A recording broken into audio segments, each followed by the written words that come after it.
अपने दोनों बहू बेटे की शादी करवाकर उनका गृह प्रवेश करती है। आओ मेरी बहुओं आओ, अब से ये घर तुम दोनों को मिलकर संभालना है। मैं तो टेंशन फ्री हो गई। जरूर माँ जी। बड़ी बहू प्रीति अपने पेट पर हाथी फहरा रही थी। इतने में उसके पेट से गुड़गुड़ की आवाज आती है, जिसे सुन सब प्रीति की तरफ देखने लगते हैं। बहू ये क्या हुआ, ये कैसी आवाज आई? तू ठीक तो है? माँ जी वो मैं ठीक तो हूँ, लेकिन बहुत जोर से भूख लगी है। पेट में चूहे, हाथी, घोड़े, डायनासोर भूख के मारे दौड़ रहे हैं। अगर हमारी शादी का कुछ पूरी सब्जी बचा हो तो मुझे दे दीजिए। बहू मैं अभी खाना लगा देती हूँ। आरुषि बहू तुझे भी भूख लगी है तो बता दे, तेरे लिए खाना लगा दूं? नहीं नहीं माँ जी, मैंने शादी में जो खाया था उससे पेट भरा हुआ है। आप जेठानी जी को दे दीजिए। ठीक है, जाओ बाकी सब आराम कर लो और तू बहू यहाँ आ जा। फिर कुसुम डाइनिंग टेबल पर खाना लेकर आती है, जहां बड़े कटोरे में हलवा, शाही पनीर, छोले पूरी, रायता, बर्फी एक एक करके बहू सब कुछ खा जाती है और डकार मारती है। आहा, पेट भर गया माँ जी। बस 4 पूरी और 1 कटोरी हलवा भर के दे दो बस। हे भगवान, ये बहू कहीं भुक्कड़ तो नहीं है? कैसे खाने पर टूट पड़ी है और अभी भी मांगे ही जा रही है। 10 लोगों का खाना निकल रही है एक पल में। लाती हूँ बहू। फिर कुसुम उसे और खाना देती है, जिसे खाने के बाद प्रीति का पेट निकल जाता है और वो जोर से डकार मारती है। हरिओम, अब लग रहा है कि मेरे पेट में कुछ गया है। माँ जी अब मैं अपने कमरे में जाती हूँ।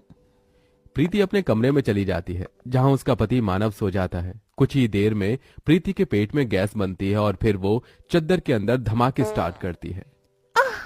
हैला, पेट में बम के गोले बन गए हैं। मुझे उठना नहीं है, यही छोड़ देती हूँ। वैसे भी मेरे पति सो रहे हैं।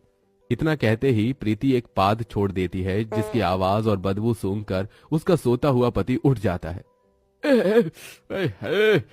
कितनी गंदी बदबू! वॉशरूम का गेट खुला है क्या प्रीति? अजी नहीं, वो मैं। ये कहते कहते प्रीति एक और विस्फोटक पाद मारती है। ये देख मानव का सिर चक्कर खाने लगता है और वो अपने नाक पर हाथ रख लेता है। हे भगवान, इतना गंदा बदबूदार जहरीला पाद तुम छोड़ रही थी? शर्म नहीं आती? शादी को 1 रात भी नहीं बीती और इतना हपस कर खाकर आई हो और अब मुझे परेशान कर रही हो। अरे मुझे नहीं सोना तुम्हारे साथ। अरे मानव जी सुनिए तो, ऐसा नहीं है, पर क्या करूं मैं? आय हाय, अब तो बख्श दो मुझे। मानव प्रीति को सुनाकर कमरे से बाहर छत पर जाकर सो जाता है। अगले दिन बेटे की मुरझाई शक्ल को देखकर कुसुम पूछती है तो बेटा सब कुछ बताता है।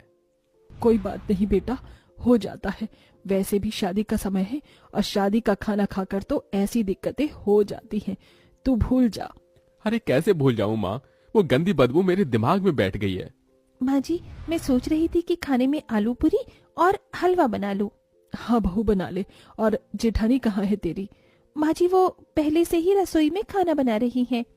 दोनों बहू रसोई में मिलकर खाना बना रही थी। देवरानी तो अपना खाना तैयार कर लेती है और सबके आगे लगा देती है, लेकिन जेठानी देवरानी के जाने के बाद बनाते बनाते खा रही थी। इतने में सास की आवाज आती है। अरे क्या हुआ प्रीति बहू? मेरे दोनों बेटे खाने के लिए इंतजार कर रहे हैं, तू आ क्यों नहीं रही? लगता है मुझे ही जाना पड़ेगा। आवाज भी नहीं दे रही। यह बोलकर कुसुम रसोई में जाती है तो देखती है रसोई की हालत खराब है और प्रीति बहू खड़े होकर खाना खा रही है। एक हाथ से पूरी तल रही है। प्रीति बहू, ये तूने रसोई की क्या दुर्गति कर रखी है? शर्म है कि नहीं? पहले रसोई कौन ऐसे बनाता है? सब झूठा कर दिया। अब वो माँ जी, मुझे भूख लग रही थी इसलिए मैंने खा लिया।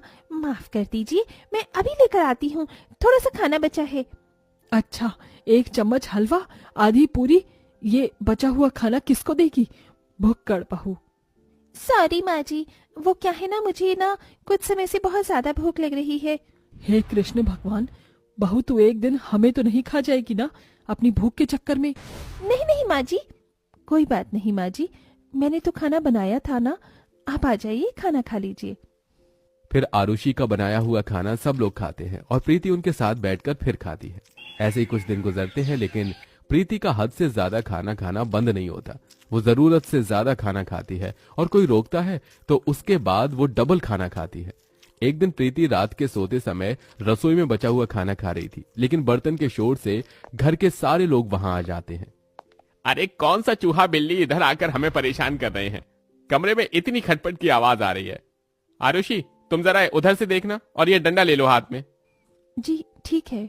जल्दी चेक करो भाई, सोने जाना है। प्रीति कहाँ है, कहीं दिख नहीं रही।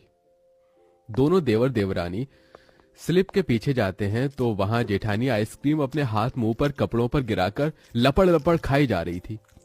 आहा, ये ठंडी ठंडी आइसक्रीम, इतनी एक डिब्बा और होगा। ओ माय गॉड, भाभी आप इतनी रात को, आपने तो हम सबको डरा ही दिया। अरे जेठानी जी, रात में इतनी आइसक्रीम खाना ठीक नहीं है। क्या करूं देवरानी जी, मुझे बहुत भूख लग रही थी। हे प्रभु हरि राम कृष्ण जगन्नाथ प्रेमानंद, ये क्या हुआ प्रीति तुमको? डाइनिंग टेबल पर तुमने बैठकर 4 जनों का खाना खाया था, उसके बाद भी तुम यहाँ आ गई। खाते खाते मोटी ना हो जाओ एक दिन। आरुषि बहुरिया, भुक्कड़ बहू का इलाज है तेरे पास तो अब तू ही देख इसे। ऐसे तो ये 1 महीने का राशन 4 दिन में खत्म कर देगी। जी माँ जी, मैं ख्याल रखूंगी। अब हम सब सो जाते हैं। फिर सब अपने अपने कमरे में सो जाते हैं, लेकिन प्रीति का ठूसना कम नहीं होता। काम के चक्कर में घर के दोनों बेटे कमाई करने दूसरे शहर में चले जाते हैं। वहीं इसी बीच प्रीति और ज्यादा खाने लगती है, इतना कि उन लोगों का लाखों रुपए का घर भी बिक जाता है और वो कर्ज लेकर किसी किराए के घर में रह रही थी। ऐसे ही एक दिन आरुषि खाना बनाकर लाती है। देवरानी और सास ने 2 टूक खाई ही थे, इतने में प्रीति कहती है, देवरानी जी और रोटी दीजिए ना, मुझे बहुत भूख लग रही है। और आरुषि, तुमने बहुत अच्छी सब्जी बनाई है, मुझे कम से कम 15 रोटियां चाहिए। 15 रोटी? जेठानी जी, आप थोड़ा कम खाने की कोशिश क्यों नहीं करती? आपकी तबीयत खराब हो जाएगी। अब तो हम सड़क पर आ गए हैं, इतना राशन भी नहीं है और हमारे पति भी बाहर है। इसने हमें तो नहीं खाया, लेकिन हमारे घर को खा गई है। इसके पेट को भरते भरते घर बिक गया। बहू अपनी जुबान पर लगाम लगा दे थोड़ा, बिल्कुल चटोरी भुक्कड़ है। माँ जी मैं क्या करूं? कह लीजिए आप मुझे भुक्कड़, क्योंकि मैं हूँ। जरा से खाने से मेरी भूख शांत नहीं होती। ये कहकर प्रीति उठकर बाहर चली जाती है और आसपास की हलवाई और स्नैक्स की दुकान से कभी कुछ चीज तो कभी छोले भटूरे चुरा चुरा के खाने लगती है। दुकान वालों को पता चलता है तो वो फौरन पुलिस वालों को बुला लेते हैं, जिससे पुलिस प्रीति को अरेस्ट कर लेती है। लेकिन मौके पर आरुषि आती है। साहब, मैं आपके आगे हाथ जोड़ती हूँ, इन्हें कुछ मत कहिए, इन्हें छोड़ दीजिए। अच्छा, ऐसे कैसे छोड़ दें? देखा है 5-6 दुकानों में घुसकर चुरा कर खाना खाकर आई है। ऐसे लोगों को जेल में होना चाहिए। इंस्पेक्टर साहब, छोड़ दीजिए, मेरी जेठानी जी ने खाने की चोरी की है। कोई हीरे जेवर तो नहीं चुराया ना? मैं माफी मांगती हूँ, दोबारा वो ऐसा नहीं करेंगी। ठीक है, मैं आपकी जेठानी जी को छोड़ देता हूँ, लेकिन जिन लोगों का खाया उनके पैसे लौटा दीजिए। जी इंस्पेक्टर साहब। आरुषि जेठानी को छुड़ाकर ले आती है, तभी जेठानी रोते हुए आरुषि के गले लग जाती है।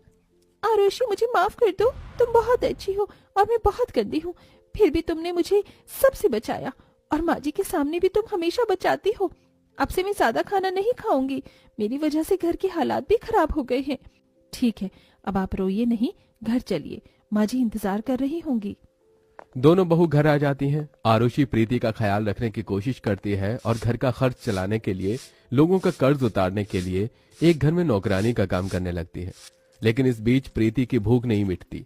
वो ज्यादा खाती है, जिससे एक दिन वो बहुत ज्यादा उल्टी करती है। उसकी तबीयत खराब हो जाती है। आरुषि फौरन उसे अस्पताल में भर्ती कराती है, जहां डॉक्टर को उसका ऑपरेशन करना पड़ता है।